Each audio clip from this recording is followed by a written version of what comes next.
Hi everyone, my name is Anna and welcome to this edition of the Miami Real Estate Whiteboard. This is a special report on the Miami condo market. The topic is absorption rate, or months of inventory, essentially supply. How much time would it take to clear existing supply given the current speed of sales? I'm going to start off by saying that this is thus far the most disturbing data set that I've compiled.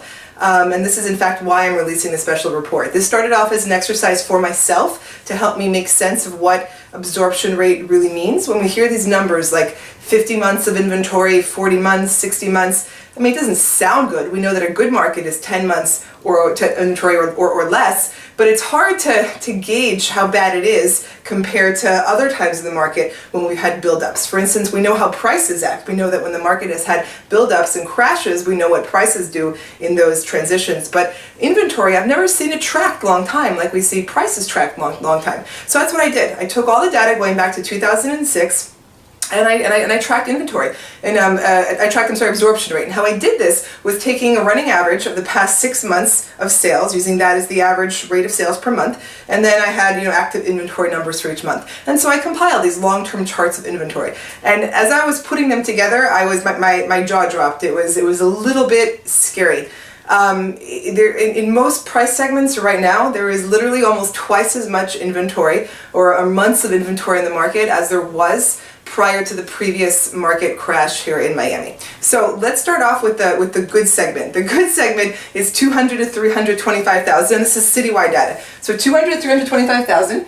There's actually about the year 2017 ended with about 11 months of inventory. As you can see, in previous market badness, there were 17 months of inventory. So this segment is actually fine. And if you look at my other report, where I just gave an overview of condo market data across different market segments, this price segment is the only one that has an increase in transaction volume. And this is the segment that, again, that's locally accessible. Regular people who live and work here can purchase in this price segment, and we're seeing that it's fine. 11 months of inventory is fine, and at the previous market crash, it was 17, which was not good. So this segment's fine. All right, now if we jump to 500,000 to 999,000, which is a sizable chunk of the condo market, we see something quite different. We see the chart here. We see before the previous market correction, the worst inventory pileup was 26 months of inventory. 2017 ended with 40 months of inventory. So there has literally never been this much inventory. There have not been this many months of inventory in the market as there are now. All right, now we jump to $1 to $3 million. And we see at the previous market, the previous time of badness in the market, there were 32 months of inventory. 2017 ended with 51 months of inventory. Again, not good. Now, if we look at 3 million plus, which I separate out 1 to 3 million and 3 million plus, because 3 million plus is a very small market in Miami. There were very few transactions. Last year, there were only about, 129. Whereas between 1 and 3 million, there were 593. So I segment 3 million plus out because the data is a bit spotty. But if we do look at 3 million plus, we can see that the previous market, before the previous market correction, there were 65 months of inventory. Right now, there are 85. And in fact, it has touched 124. It's spotty, but it closed out 2017 with 85 months of inventory. So where does this leave us? Obviously, this is not going to go well. When you have a pileup of inventory like this, prices have to correct for inventory to clear. It's a simple concept, economics 101. We know what happened last time when there was an inventory pileup. Prices had to fall, inventory cleared, and unfortunately right now we've had another pileup of inventory. So how exactly this will play out, that remains to be seen. But I can safely say that this is a scary situation. And in fact, I know that the condo market's not good. I know the transaction volume drops for 4 straight years, all this stuff. And even I was surprised by how bad this inventory situation is, which is why I'm making this special report.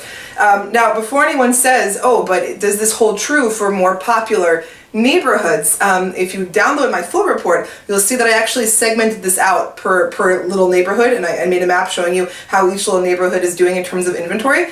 And no neighborhood really is doing well.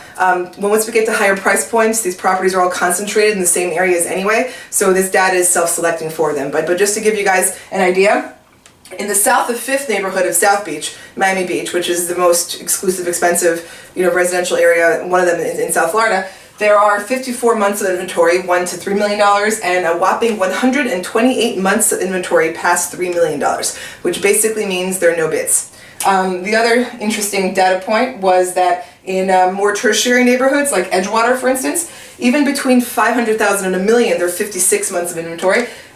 In downtown, $1 million plus, there are 137 months of inventory. Brickell, 500 to $1 million, there are 54 months of inventory. So no neighborhood is doing great. More core neighborhoods are doing better in the 500 to $1 million range, but past that point, it's just degrees of badness, unfortunately. I'll wrap up with one good point, though. There is one neighborhood that, while it doesn't have that many transactions, is doing really well in terms for the condo market, and that's Coconut Grove. Coconut Grove past $1 million. I think it's their 17 months of inventory, and 500 to $1 million, it's 13, and that's not bad. That's pretty good. So to end this on a bright note, Coconut Grove is doing great, and if you go to my report, you can see where that particular neighborhood is. But citywide, this is really a scary situation. I look at these charts and it's just, I mean, look at it. There's twice as much inventory almost as there was before, and we know what happened with prices last time. So anyways, download the full report on my site. You're going to see a map showing how it all breaks down across various neighborhoods as well as the citywide data. Okay, so where does all this leave us?